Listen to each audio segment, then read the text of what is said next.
அன்னைக்கு கஜா நடந்ததுனாலதான் இன்னைக்கு இங்க சாதா கூஜாவால சிஎம் உட்கார்ந்து இருக்கு. அது உண்மையா இல்லையா? மக்கள் நீங்கள் சொல்லுங்க. இன்னைக்கு சட்டசபையில நிர்மல் குமார் அண்ணா வந்து என்ன பேசுறாரு? 48% மட்டும்தான் இடத்தை எடுத்திருக்கோம், இனி 52% இனி எடுக்கல, அதனால இடத்தை மாத்திரம். ஆனா ஆண்ட திமுக என்ன சொல்றாங்க? ஸ்ரீபெரும்புதூர் முழுவதுமே இந்த ஏர்போர்ட் வருதுன்னு எத்தனையோ இண்டஸ்ட்ரீஸ் வேலை வாய்ப்பு கொண்டு வந்து இண்டஸ்ட்ரீஸ் கொண்டு வந்துட்டோம், இடங்கள் எல்லாம் நம்ம கை வாங்கிட்டோம், இப்ப மாற்றுறதுன்னு சொல்றது தமிழ்நாட்டுக்கு பின்னடைவுன்றாங்க. உண்மைதான்.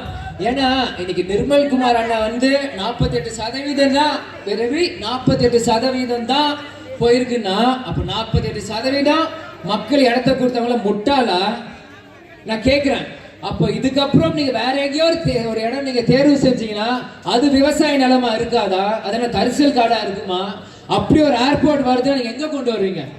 சென்னையை சுத்தி கொண்டு வருவீங்க. அது செங்கல்பட்டா இருக்கட்டும், ஸ்ரீபெரும்புதூரா இருக்கட்டும், இந்த பக்கம் மாதாவரமா இருக்கட்டும், இல்ல அந்த பக்கம் குன்றத்தூரா இருக்கட்டும், இதை சுத்தி எல்லாமே விவசாய பூமி தான். அப்ப பரந்தூர்ல மட்டும் தான் விவசாயம் நடக்குதா? வேற எங்கேயுமே விவசாயம் நடக்கலையா? தேர்தலுக்கு முன்னாடி நான் விவசாயம் தோழன்றீங்க. இன்னைக்கு உங்க தலைவர் முதல்ல அந்த பிரச்சனையை முதல் குரலா பரந்தூர்ல வந்து பிரச்சனையை செஞ்சனால உங்க சுய லாபத்துக்கு பரந்தூர்ல விமானம் கொண்டு வர மாட்டேன்றீங்க. இப்படி மாற்றம் சொன்னவங்க நீங்க ஏமாற்றம் கொண்டு உங்களுக்கும் நீங்க கை காமிக்கிற திமுக அதிமுக என்ன வித்தியாசம்? இது மக்கள் கேள்வியா நான் கேட்கிறேன். இன்னைக்கு பரந்தூர்ல விமான நிலையம் வருது அப்படின்னு எல்லாமே சாங்ஷன் பண்ணி வேலை நடக்கும் போது உங்களோட முதல் தேர்தல் பிரச்சாரமா நீங்க பரந்தூர்ல போய் நீங்க பிரச்சனை நீங்க வந்து அதுக்கு எதிர்ப்பு தெரிவிச்சனால உங்க சுயலாபத்துக்காக இன்னைக்கு விமான நிலையத்தை மாத்துறீங்க. அப்ப வேற எங்கேயோ நீங்க விமான நிலையத்தை எடுக்கும் போது அங்க விவசாய இடம் இருக்காதா? மக்கள் நீங்க சிந்திக்கணும். இது எல்லாமே ஏமாற்றம் தான். இன்னைக்கு நீங்க மாற்றம்ன்றீங்களே, ஒரு மாற்றமும் இல்ல. இன்னைக்கு அவங்க வந்து திமுக அதிமுக என்ன குறை செய்யறாங்களோ அதோட 10 மடங்கு இவங்க இன்னும் தப்பு செஞ்சுட்டு இருக்கோம். எனக்கு விஜயன் சிஎம் ஆகிட்டோம், அவர் பெரிய ஆளு, எங்களுக்கு என்னங்க?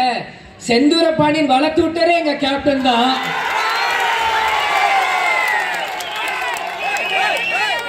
வைரத்தை இழந்தோம், தங்கத்தை இழக்க மாட்டோம். அன்னைக்கும் விஜயகாந்த் அண்ணன் புகை போறதை வச்சுதான் நீங்க ஜெயிச்சிருக்கீங்க. மாற்று கருத்தே இல்ல. இன்னைக்கு மூன்றாவது கட்சி இன்னைக்கு ஆட்சியை பிடிக்குதுன்னா அன்னைக்கு அடித்தளம் 2005 போட்டது தேமுதிக. அதை யாராலையும் மாத்தி அமைக்க முடியாது. கேப்டன் சொல்வார், ஒரு காடுனா யானை நடந்தா பாதையை உருவாக்கும். அந்த யானை யாருன்னா அந்த கஜா வராண்டான் யாரு? நம்ம கேப்டன் தான். அன்னைக்கு கஜா நடந்ததுனாலதான் இன்னைக்கு இங்க சாதா கூஜாவால சிஎம் உட்கார்ந்து இருக்கு. அது உண்மையா இல்லையா? மக்கள் நீங்கள் சொல்லுங்க.